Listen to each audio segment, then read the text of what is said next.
everybody, this is the Vikstrand. The movie of today is called Vivarium.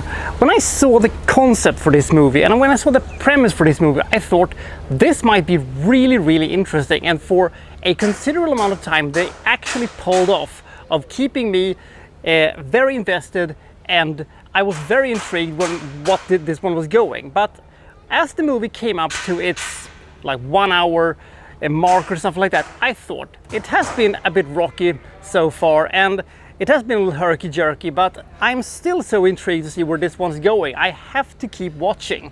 Just give me a good enough ending and I will praise this movie regardless. They did not do that.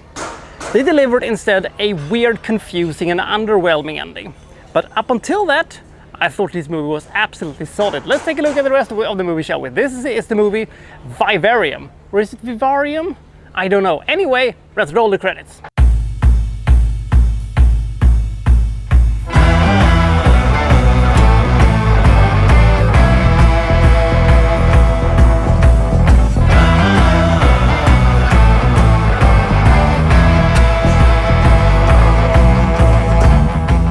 A young couple, Jesse Eisenberg and his fiancée. They are looking for a house for some reason, and they visit this weird guy who is the most passive-aggressive salesman you've ever seen, who talks about this community that are going like flies, as he's saying. And so they follow him to this place, which is this Wisteria Lane looking place. Or is this what they call a cul-de-sac? By the way, I don't exactly know where this one is supposed to take place. The movie is shot in Ireland, but they never specifically say that this is Ireland. This is basically a type of movie that seems to take place, you know, at an undisclosed location, in parts unknown, if you will. Now, they see the house, and then their salesman is just gone. Poof! Gone from the face of the earth. And they are stuck in a labyrinth of exactly the similar house as far as the eye can see, and they can't escape it. They drive around until they basically run out of gas, and they're still ending up at their house again. And in the middle of this thing, a baby is delivered to them, and with a note that says if they raise this baby, then they will be released from this place. So what have they exactly encountered? Is it a cult? Is it a test? Is it some kind of a, you know, another dimension? Is it, you know, some kind of is it something that has to do with the Matrix? We don't know, and we're very intrigued to see where this one's going. Now, the baby, you know, grows up very fast. We don't have to deal with any of this pesky, you know, scary Twilight baby syndrome, because, you know, it grows up to a teenager in about weeks or something like that. And he's really scary. The thing is that the dynamic in this quote-unquote family is basically Jesse Eisenberg is looking for a way to escape, and he's trying to dig out of this place. His wife, girlfriend, on the other hand, kind of is trying to raise the baby instead, and, you know, tries to apply by rules and stuff like that. So there is a rift between the spouses. I like that bit because it gave the movie a bit of purpose. And as I said, this movie has a really interesting visual storytelling thing.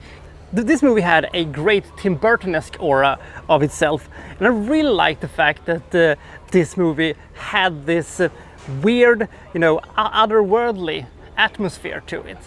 With that said, as I said in my intro, this movie's problem started when they were entering the third act, and they needed to have some kind of an explanation and some kind of a conclusion to this movie.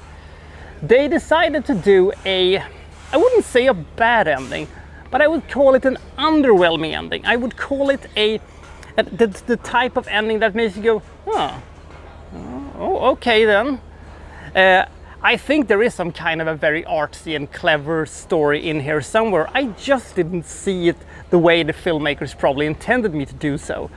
There is also this, what I do really like about the movie, however, is the fact that everything is kind of explained. Because whenever you're having a weird concept like this and you're thinking, well, how does that work? And how does that work? And how does that work?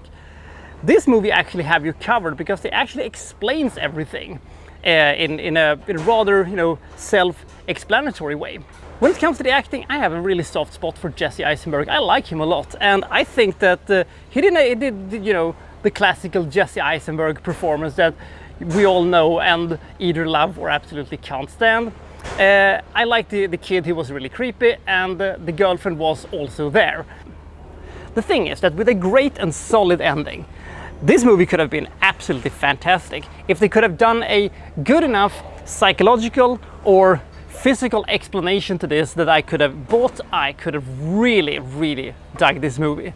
Now, it is a very, very fascinating movie to look at. It is a great story that feels a bit like the Twilight Zone, but it fails really to grab me in the way it should have. Vivarium was a movie that could have been a really good movie, but decided to be a kind of average movie, mostly because of its confusing and kind of downer ending. I give Vivarium 47 points. It is a fantastic story set inside of a visually very interesting setting, but the payoff is not as good as I hoped it would be. Do I think that this movie sucks? No, I do not. I think this movie is just a bit underwhelming. So I'll see you next time from, well, so-and-so reviewing, well, such and such. Thank you for watching, thank you very much, and my tailbone still hurt like fucking hell. Ho!